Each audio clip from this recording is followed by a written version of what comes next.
Party అధ్యక్షురాలు కవిత ఈ ఏడాది మేలో కొత్త పార్టీని ఏర్పాటు చేస్తానని, మే మొదటి వారంలో ఆ పార్టీ పేరును ప్రకటిస్తానని హైదరాబాద్ మీడియా సమావేశంలో తెలిపారు. పార్టీ పేరులో తెలంగాణ ఉంటుందని స్పష్టం చేశారు. సిద్దిపేట లేదా బోధన నుంచి పోటీ చేస్తానని, మొదటి ఎంపిక సిద్దిపేటేనని తెలిపారు. అంబటి రాంబాబు నేడు బెయిల్పై రాజమహేంద్రవరం కారాగారం నుండి విడుదలయ్యారు. ఎన్ని కేసులు పెట్టినా వెనకడుగు వేయనని, వైఎస్ జగన్ నాయకత్వంలో కూటమి ప్రభుత్వాన్ని ప్రజాస్వామ్యబద్దంగా ఎదుర్కొంటానని తెలిపారు. ఈ 18 రోజుల జైలు జీవితం ఎంత కఠినంగా ఉన్నా ఎంజాయ్ చేశానని అన్నారు. అంబటి రాంబాబు బెయిల్పై విడుదలయ్యారు. రాజమహేంద్రవరం నుంచి భారీ కాన్వాయ్ తో బయలుదేరిన ఆయనకు గుంటూరు జిల్లా కాజా టోల్గేట్ వద్ద వైకాపా నేతలు హడావిడి చేశారు. వాహనాలు వరుసలో రావాలని చెప్పిన మంగళగిరి ఎస్ఐ వెంకట్ పై ఆగ్రహం వ్యక్తం చేస్తూ నీ అంతు చూస్తానని అన్నారు.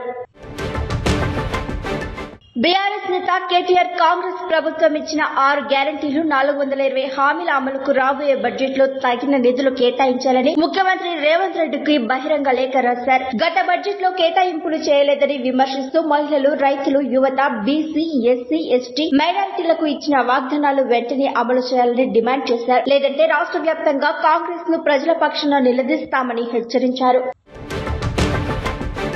వైఎస్ జగన్ తిరుపతి లడ్డూకు ఉపయోగించిన నెయ్యి ఇందాపూర్ డైరీ నుంచి వచ్చిందని, అది సీఎం చంద్రబాబుదేనని, అధికారంలో ఉన్నప్పుడు నెయ్యి నాణ్యతలో సమస్యలు ఉన్నప్పటికీ అర్హతను కల్పించారని వ్యాఖ్యానించారు. ఈ వ్యవహారం వెలుగులోకి రాగానే హెరిటేజ్ వీపీ సేల్స్ హెడ్ తొలగించామని చెప్పి వారి తప్పులను కప్పిపుచ్చుకుంటున్నారని అన్నారు.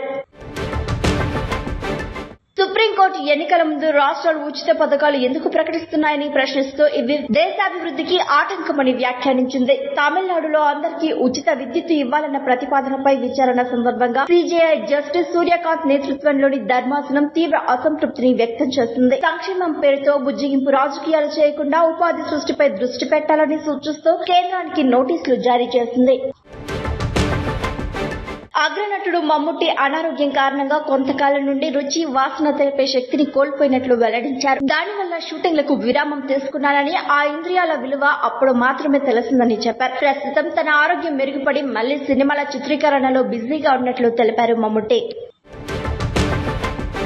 నటి మృణాల్ ఠాకూర్ సూపర్ 30 సినిమాలో హృతిక్ రోషన్ తో నటిస్తున్న సమయంలో తన మాజీ ప్రియుడు అభద్రతా భావంతో బాధపడ్డాడని వెల్లడించారు. తనతో పోటీ పడాలనే ఉద్దేశంతో జిమ్ కు వెళ్లి బరువు తగ్గిన తర్వాత మానేశాడని ఆమె చెప్పారు. తాను నటించడం అతనికి నచ్చకపోవడంతో చివరికి తమ బంధం నిలవలేదని వివరించారు.